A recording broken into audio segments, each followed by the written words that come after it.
سر میں آپ کو بول رہا ہوں نا. کیا بول رہے ہو آپ؟ پہلی بات تو آپ نے اس بات کا جواب نہیں دیا، یہ حرام ہے. اچھا، میں نے ابھی تک جواب ہی نہیں دیا. ایک بات یہ ایک کام کرو، آپ کا نام کیا ہے؟ آپ کا نام کیا ہے؟ آپ کا نام کیا ہے؟ پاکستان نہیں ہے کیا؟ تو میں آپ سے اب اگلی بات کر رہا ہوں، آپ میری بات سنیں. ہاں، میں آپ کو بتا رہا ہوں اللہ کے نبی صلی اللہ علیہ وسلم نے کون سی ٹیکنالوجی اپنایا تھا اس وقت. میں آپ کو بتاتا ہوں. ہاں بتاؤ. اللہ کے نبی صلی اللہ علیہ وسلم کو جب حکم ہوا اپنے رشتہ داروں کو جمع کرو اور ان کے سامنے اسلام کو پیش کرو. آپ نے تمام گھر کے خاندان کے رشتہ داروں کو جمع کیا اور ان کے سامنے اسلام کو پیش کیا. ماشاء اللہ. جی، اور؟ ہاں ہاں ہاں ہاں بالکل. اور پیش کیا کہ نہیں پیش کیا؟ ہاں کیا نا، تو اسی طریقے سے کرو نا.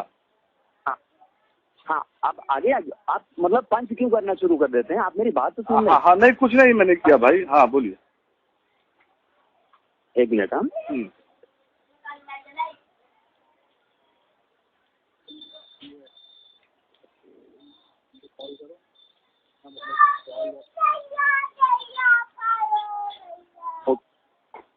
ہاں ہلو. ہاں جی بولیے. ہاں جی ارشاد فرمائیے. دوسری بات یہ ہے کہ نبی صلی اللہ علیہ وسلم نے جو ٹیکنالوجی اپنایا اس کے بارے میں میری بات چل رہی تھی. ایک آپ نے ایک چیز میں نے بتایا، اللہ تعالیٰ کا حکم ہوا کہ رشتہ داروں کو جمع کرو اور ان کا ایسا بولو. بے شک بے شک. پھر اللہ تعالیٰ نے ایک عام حکم دیا. جی. تم لوگوں میں اللہ کے ایک ہونے کی لا الہ الا اللہ کے پیغام کو عام کر دو. بے شک. تو کیا اللہ کے نبی صلی اللہ علیہ وسلم کو یہ حکم ہوا کہ آپ صفا پہاڑی پر چڑھ جاؤ؟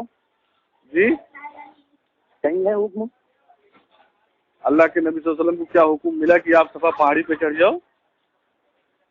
ہاں میں نے پوچھا آپ کے پاس کیا دلیل ہے کہ نہیں ملا؟ ملا. آپ کے پاس ہے دلیل کی نہیں ملا؟ نبی آپ آج کے دور کے نبی ہیں کیا جو نبی کریم صلی اللہ علیہ وسلم کو صفا مروہ پہ حکم نہیں ملا آپ یہ کہہ رہے ہو چڑھ جاؤ؟ صفا مروہ کی بات نہیں کر رہا ہوں. نہیں ہاں پہاڑی. جی جی میری بات نوٹ کیجیے پلیز.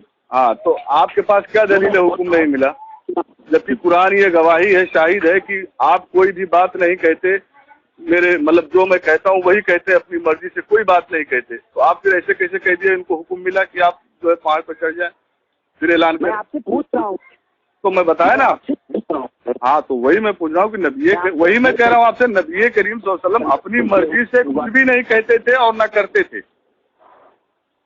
اب اس پہ یہ قیاس کرنا نہیں، آپ کو حکم ملا تھا کہ آپ پہاڑ پہ چڑھ جائیں، تو پھر یہ تو بھائی کم علمی کی دلیل دینا ہوگا. سر میں آپ سے کچھ پوچھ رہا ہوں. ہاں بولیے، ارشاد فرمائیے. پوچھیں گے. جو آیت آپ بول رہے ہیں نا وہ آیت کب نازل ہوئی اس کے بارے میں بھی ہم پوچھ سکتے ہیں آپ سے. نہیں کب نازل ہوئی نہیں. آپ اس پہ ایمان رکھتے ہو کہ نہیں کہ نبی کریم صلی اللہ علیہ وسلم اپنی مرضی سے کچھ نہیں کرتے تھے اور نہ کچھ ارشاد فرماتے تھے؟ آپ اس پہ ایمان رکھتے ہو کہ نہیں؟ آیت ہے، اللہ کی کلام ہے، اس پر ہمارا ایمان ہے. کیوں؟ ہاں تو جب ایمان ہے تو آپ یہ کیوں پوچھ رہے ہو کہ اللہ نے کب حکم دیا کہ آپ پہاڑ پہ چڑھ جاؤ؟ ایک کام کریے، آپ سے سنو میری بات، آپ سے بنے گا نہیں. ایڈوکیٹ فیض صاحب کو آپ لائیے فون پر، اور نہیں تو آپ ایک کام کریے، میں آپ کو 10 دن کا ٹائم دیتا ہوں، باقاعدہ مشورہ کر لیجیے اور اس کی پوری دلیل نکال لیجیے. اگر کہیں مل جائے تو بہتر ہے. پھر میں آپ کو 10 دن بعد کال کروں گا، پھر آپ مجھے جو ہے پیش کرنا. ابھی آپ اپنی قیاس اور جو ہے غلط یہاں وہاں کی عبارت مت پیش کریے. ٹھیک ہے؟ چلیے. سر آپ کو لگتا ہے کہ